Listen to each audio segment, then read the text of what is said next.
मेरे बच्चे, यदि तुम्हें मेरा संदेश प्राप्त हुआ है, अर्थात मेरा संदेश तुम सुन पा रहे हो, तो निश्चित ही तुम्हें कल सुबह एक खुशखबरी मिलेंगे।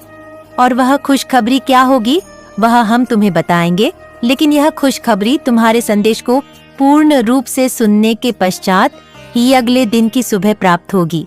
यदि तुम हमारी बातों को ध्यान से सुनते हो और समझते, तभी इस खुशी को तुम प्राप्त कर पाओगे। अन्यथा यह खुशी ना तो तुम्हें महसूस हो पाएगी और ना ही तुम इसका आभास कर पाओगे, ना तो तुम्हें यह खुशी मिल पाएगी। क्योंकि मेरे बच्चे, कोई भी खुशी तब मिलती है जब तुम्हारे हृदय को किसी ऐसी बात से प्रसन्नता होती है जिस बात को सुनने के पश्चात तुम्हारे हृदय में खुशी की लहर दौड़ उठे कि वह बात तुम्हारे जीवन के लिए तुम्हें प्रसन्नता देने वाली होती है। क्नोइसौर,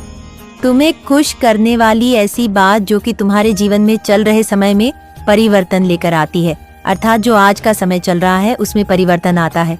तब तुम्हारे जीवन में भी एक ऐसी खुशी प्राप्त हो जाती है जिसे सुनने के पश्चात तुम खुशी से झूम उठते हो। क्नोइसौर, इसके 771 बात और भी सत्य है कि परिवर्तन जरूरी नहीं कि तुम्हारे जीवन में खुशी ही लेकर आए, गम भी लेकर आ सकता है। क्योंकि मेरे बच्चे, संसार में और प्रकृति में परिवर्तन होना निश्चित है। तभी तो बच्चा छोटे से बड़ा होता है और बड़े से बूढ़ा, और फिर वह अपने जीवन की समाप्ति की ओर चल पड़ता है। इसी प्रकार छोटे पौधे बड़े होते हैं और बड़े होने के पश्चात उनमें कुछ समय फल फूल लगते हैं और उसके बाद वह बूढ़े हो जाते हैं। उनकी जड़ें तक खोखली हो जाती है, लेकिन जो पेड़ जैसा होता है उसमें उतनी ही ज्यादा शक्ति होती है, उतना ही लंबे समय तक फल लगते हैं और वह पेड़ सालों साल फल देता है। मेरे बच्चे, जिस प्रकार एक केले का पेड़ शीघ्र ही बड़ा हो जाता है और वह केवल एक बार फूल देता और फल देता है, लेकिन वही आम का और बहुत सारे वृक्ष ऐसे होते हैं जो कि बहुत धीमी धीमी गति से बढ़ते हैं और काफी वर्षों के बाद फल देना प्रारंभ करते हैं, लेकिन वह कई सालों तक फल देते ही रहते हैं। अर्थात जब तक जीवन इंसान का होता है तब तक वह फल देते हैं, और यदि पेड़ की सही से देखभाल की जाए तो वह कई वर्षों तक और कई पीढ़ियों तक फल देते ही रहते हैं, कभी सूखते नहीं है। लेकिन यदि उसकी देखभाल ना की जाए और उसकी रक्षा ना की जाए तो वह पेड़ भी सूख सकते हैं। लेकिन मेरे बच्चे, यह भी सत्य है कि जिस पेड़ में फल लगते हैं वह सबको प्रिय होते हैं और सभी उसकी देखभाल जरूर करते हैं। क्योंकि संसार का नियम कुछ इसी प्रकार का है कि जो फल देता है, अर्थात जो कुछ देता है, वह सबको प्रिय होता है, और जो कुछ नहीं देता वह किसी को प्रिय नहीं लगता। इसी प्रकार जीवन में व्यक्ति भी होते हैं। माता पिता बच्चे को बड़ा करते हैं और उससे भी उम्मीद लगाते हैं कि वह कुछ न कुछ देगा, अर्थात जब हम वृद्धावस्था में चले जाएंगे तब वह हमारी देखभाल करेगा और हमारे लिए वह उन सभी कार्यों को करेगा जिससे कि हमें आराम प्राप्त हो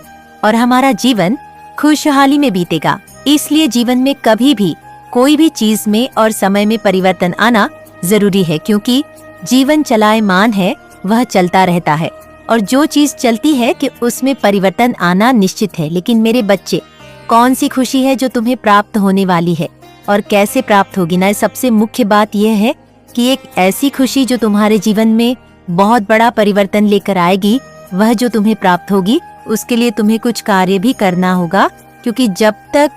तुम कोई कार्य नहीं करोगे तब तक तुम उसका फल कैसे प्राप्त करोगे, छोटा कार्य हो या बड़ा, लेकिन कोई ना कोई कार्य ऐसा करना पड़ता है जिस कार्य के द्वारा ही तुम किसी खुशी को या किसी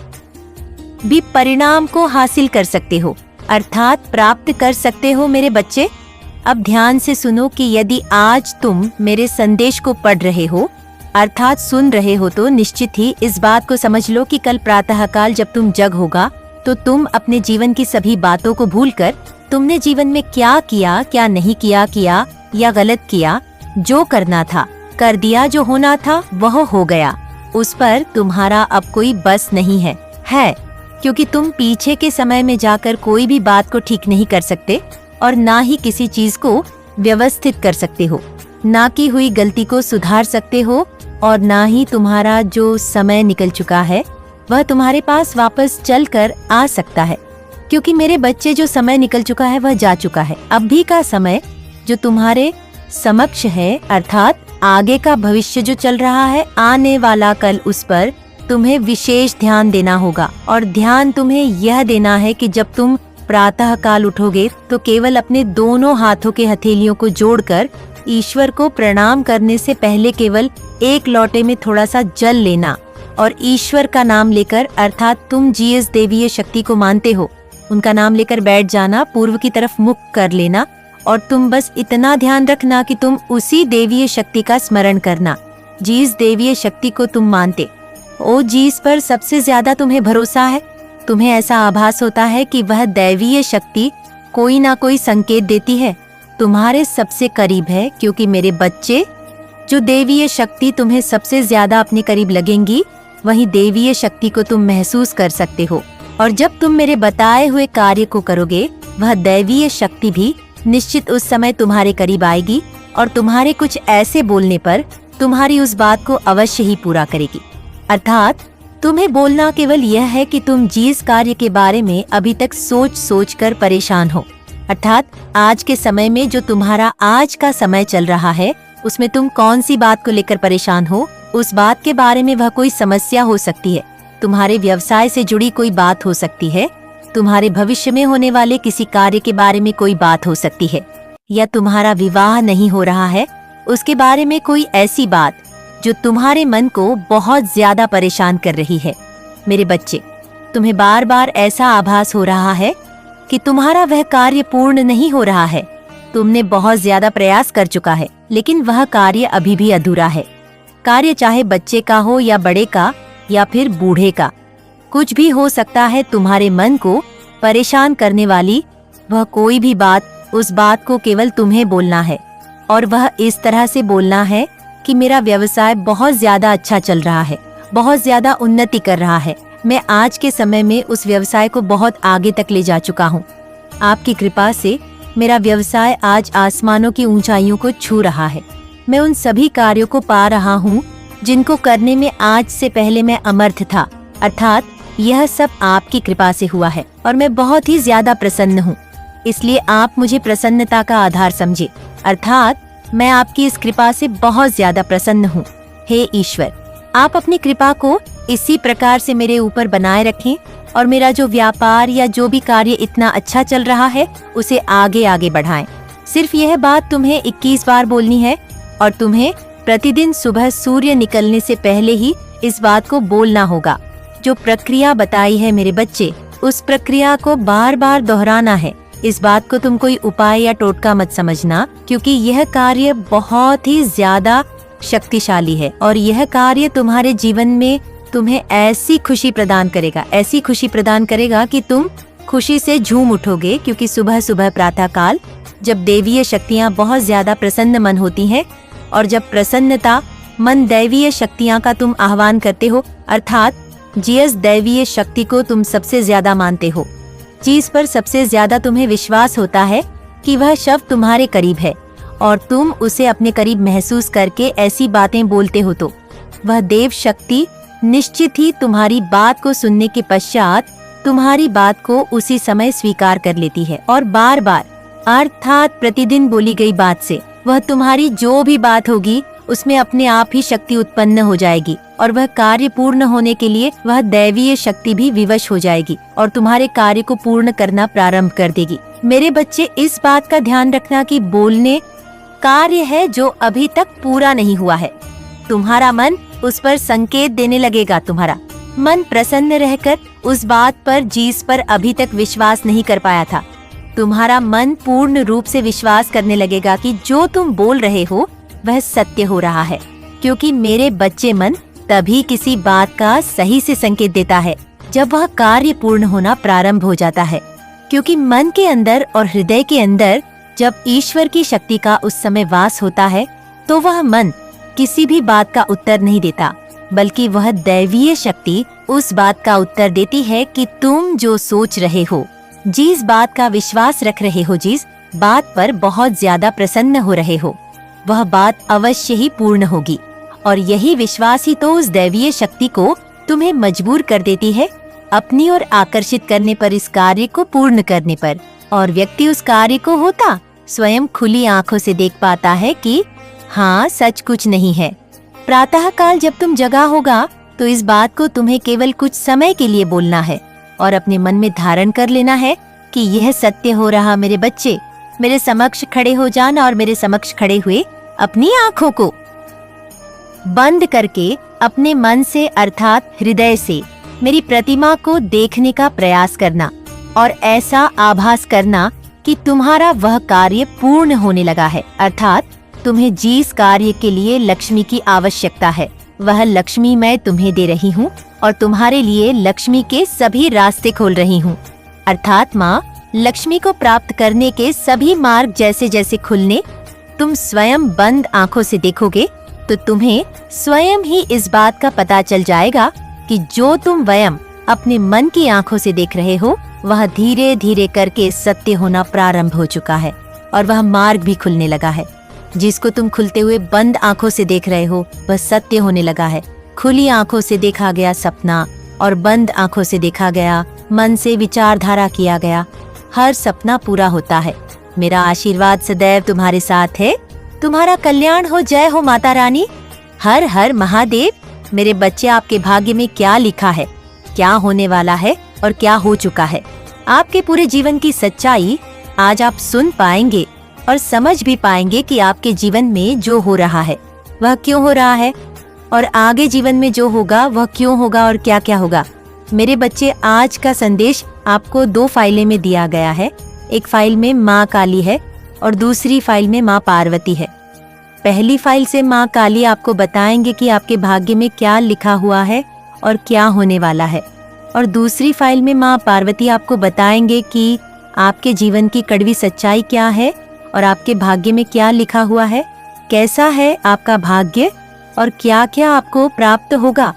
क्या क्या आपको खोना पड़ सकता है। इसीलिए मेरे बच्चे, आप दोनों माताओं की बातों को बहुत ही ज्यादा ध्यान से सुने, फिर निर्णय करें कि कौन सी माता ने आपके जीवन की पूरी सच्चाई बताई है। इसलिए दोनों फाइलें को बहुत ही ध्यान से सुने। सबसे पहले काली माता जो आपके जीवन के बारे में बातें बताएंगे और आपके भाग्य के बारे में बताएंगे। यदि वह बातें आपके जीवन से मिलती है तो आप उस फाइल को रख ले,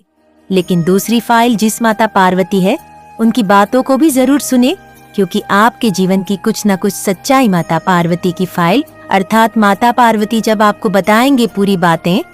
तो उसमें भी आपको अपने जीवन की कुछ न कुछ सच्चाई जरूर जानने के लिए मिलेंगी। मेरे बच्चे, आपको ध्यान होगा कि आप जब बहुत छोटे थे तो आपने अपने माता पिता से हमेशा यह शब्द सुना होगा, तुम ये सही नहीं कर रहे, तुम यहाँ पर गलती कर रहे हो, ये काम मत करो, ये करो, ऐसा मत करो, वैसा करो, यहाँ मत जाओ, वहाँ चले जाओ। आपको अपनी मर्जी के मुताबिक कुछ नहीं करने दिया गया, हर बात में रोक और टोक लगाई गई। यहाँ तक कि आपको शिक्षा में भी आपके माता पिता ने हमेशा यह बात बोली कि जो हम कहेंगे वैसे ही तुम्हें चलना है, अर्थात तुम्हें वैसे ही विषय लेकर पढ़ना है, आगे भी वैसे ही करना है। जब जब आप पढ़ने बैठते तब आपको डांट पड़ती, जब जब आप कोई कार्य करते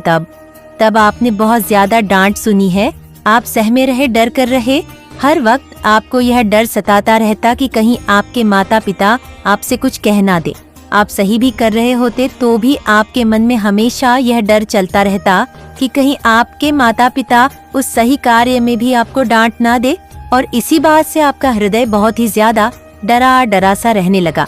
क्योंकि आप सही करते उसमें भी आपको डांट सुनने के लिए मिलती और आप छोटी मोटी गलती करते थे तब भी आपने हमेशा डांट सुनी। उसके बाद आप थोड़े बड़े हुए, फिर आपको लगा कि आप अपने जीवन में स्वतंत्र नहीं जी पा रहे हैं और आपको हमेशा डांट पड़ती रहती है। फिर आपका मन और थोड़ा सा दिमाग खुलने लगा और आपको लगा कि आपको अपना जीवन खुलकर जीना चाहिए, लेकिन इसके बीच एक रुकावट आती है, वह यह कि आपको अपने माता पिता की बातें मानते मानते और उनका कहना मानते मानते वो एक आदत पड़ चुकी है। यदि वह कुछ कहते तो आप उनकी बात में अपनी स्वीकृति दे देते और उनकी बातों का आप उल्लंघन नहीं करते।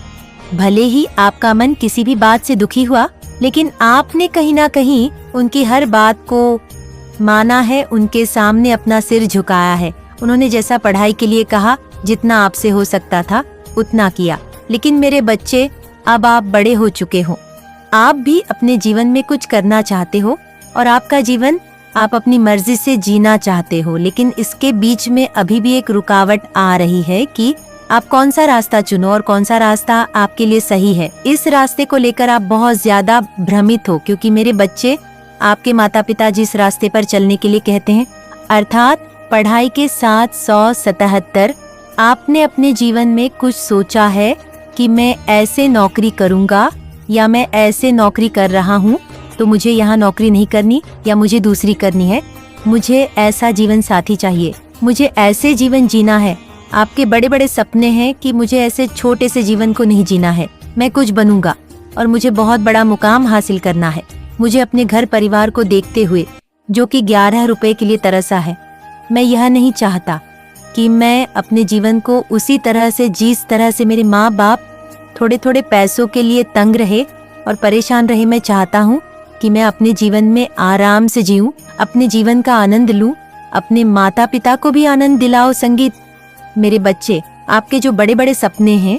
आप जो काम कर रहे हैं, वह आपको बहुत छोटा दिखाई दे रहा है और आप अपने लक्ष्य को प्राप्त करने के लिए हर समय बहुत ज्यादा उत्सुक रहते हैं। आपके मन में यह बात हमेशा चलती रहती है कि मैं कैसा। मेरे बच्चे, मुझे यकीन है कि तुम मेरे माँ काली चैनल को सब्सक्राइब कर लो, क्योंकि इसके जरिए ही तुम मेरा आशीर्वाद प्राप्त कर सकते हो। और अगर नहीं करोगे तो शायद मैं तुम पर कृपा दृष्टि तुम्हारे ऊपर सदा के लिए नहीं रहेगा। इसलिए बिना सोचे मेरे इस चैनल को सब्सक्राइब कर दो। किसी भी बड़े मुकाम को हासिल करूं, आपके मन में यह बात हमेशा घूमती रहती है कि मुझे कैसे भी करके वह बड़ा मुकाम हासिल करना है, बहुत सारे पैसे कमाने हैं, बहुत कुछ अर्जित करना है, जिससे कि जिंदगी में मैं सभी सुख सुविधाओं को जुटा पाऊं। मेरे बच्चे, अपने जीवन में आपको रास्ता भले ही कोई भी हो, लेकिन आपका मन हमेशा यही कहता है कि मुझे कोई भी रास्ता चुनने के लिए कहेगा तो मैं चुन लूंगा, लेकिन बस मुझे उस मुकाम तक पहुंचना है और कैसे भी करके मैं वहां तक पहुंच जाऊं। मेरे बच्चे, इस तरह से आपका मन हमेशा भटकता रहता है और आपकी जो मन की सोच है वह हमेशा इस पर टिकी हुई है। आप इस दायरे में घूम रहे हैं और आपको लगता है कि आपके माता पिता जैसे कहते हैं। अगर आप ऐसा करते हैं तो फिर आप वहीं छोटे व्यक्ति रह जाएंगे, कभी बड़ा नहीं बन पाएंगे और ना ही आप जीवन में किसी भी चीज को ज्यादा प्राप्त कर पाएंगे, क्योंकि उनका जो सोचना है, अर्थात माता पिता का जो सोचना है, वह यह है कि आप साधारण से पढ़ाई करने के बाद आप नौकरी करो और आपको यह लगता है कि आप अगर नौकरी करेंगे तो फिर आप उस चीज को प्राप्त नहीं कर सकते, अर्थात एक बड़े मुकाम को आप हासिल नहीं कर सकते और जो आप प्राप्त करना चाहते हैं उसे भी प्राप्त नहीं कर सकते। लेकिन मेरे बच्चे, अभी भी आप शंकाओं से घिरे हुए हैं, अर्थात आपका मन हर समय ये सोचता रहता है कि कहीं मैं अपने सपनों को पूरा करने के चलते किसी गलत रास्ते पर ना चला जाऊं या अपने माता पिता के विरुद्ध ना चला जाऊं, अर्थात उनके हृदय को मेरी वजह से कोई कष्ट नहीं होना चाहिए और ना ही मेरी वजह से कोई परेशानी होनी चाहिए, जिससे कि वह जिस कार्य को करने के लिए कहते हैं, अगर मैं उस कार्य को ना करूं, अपनी मनमानी करूं या अपने हिसाब से चलूं तो उन्हें बुरा ना लगे। मेरे बच्चे, आप यह भी सोचते हैं और आप बड़ा मुकाम हासिल करने के लिए एक ऐसे कार्य को कर रहे हैं जिस पर आपको बहुत ज्यादा मेहनत करनी पड़ रही है। आपने अपना दिमाग लगा करके एक कार्य को शुरू तो कर दिया है, लेकिन अभी वह कार्य पूरा नहीं हुआ है और आप बार बार उस पर दिमाग लगा रहे हैं, बार बार प्रयास कर रहे हैं और अपने घर वालों से भी इस बात को छुपाने का प्रयास कर रहे हैं, क्योंकि मेरे बच्चे, आपका मन कहीं ना कहीं कहता है कि जब आप उस कार्य को पूरा कर लेंगे उसके बाद ही आप अपने परिवार वालों को, अपने माता पिता को बताएंगे, जिससे कि उनको बहुत ज्यादा खुशी होगी और आपको भी बहुत खुशी होगी और आपके सपनों के 77 आप माता पिता के उन सपनों को भी साकार कर पाएंगे, जिससे कि वह जो चाहते हैं कि आप एक अच्छे मुकाम को प्राप्त करें और आप बहुत सारे पैसे कमाएं, उन्नति तरक्की करें। उनके जो सपने हैं आपको लेकर के पूरे आप करना चाहते हैं, इसलिए मेरे बच्चे, आप उन बातों को छुपा रहे हैं। तो आपके भाग्य में यह है कि आगे आप बड़े मुकाम को हासिल करेंगे, क्योंकि आप बहुत ज्यादा मेहनत कर रहे हैं और आपने जो पहले कठिनाई झेल चुकी है, माता पिता की बात सुनी है, तो आपने बहुत अच्छा काम किया है कि आपने उनकी बातों को बर्दाश्त किया, उनके सामने सरजा या स्वीकृति दी। और आपने अगर डांट सुनी है तो कहीं ना कहीं अपने बच्चों को समझाने के लिए कोई भी माता पिता अपने बच्चे को सही राह पर चलाने के लिए थोड़ा बहुत डांट दे तो उसमें बुराई नहीं होती है, क्योंकि कहीं कोई गलती आप कर रहे होते थे तो उसमें आपके माता पिता ने कुछ कहा तो वह आपके भविष्य को लेकर है। यानी आपके माता पिता आपके भविष्य को लेकर चिंतित थे, इसलिए उन्होंने ऐसा किया है और आपका जो भविष्य है वह बहुत ही ज्यादा उज्जवल है। अर्थात आपको वह मुकाम हासिल होगा जिसके बारे में आप सोच रहे हैं, क्योंकि आपने माता पिता की स्वीकृति के 97 जो मुकाम सोचा है वह बहुत ही ज्यादा अच्छा सोचा है और आप वहां तक पहुंचने के लिए यह प्रयास कर रहे हैं। भले ही आप लोगों से छुपा रहे हैं या अपने घर परिवार के सदस्य से छुपा रहे हैं, छुपाकर किसी काम को करने का प्रयास कर रहे हैं, तो आपको वह मुकाम हासिल। मेरे बच्चे, मेरा आशीर्वाद सदैव तुम्हारे साथ है। मेरा आशीर्वाद प्राप्त करने के लिए 777 लिखकर मुझे अपनी स्वीकृति प्रदान करा देना और अपनी माता का अगला संदेश प्राप्त करने के लिए अपनी माता के इस संदेश को लाइक करके चैनल को सब्सक्राइब अवश्य कर लेना, ताकि आने वाला आपकी माता का संदेश आपको प्राप्त हो सके। जय हो माता रानी।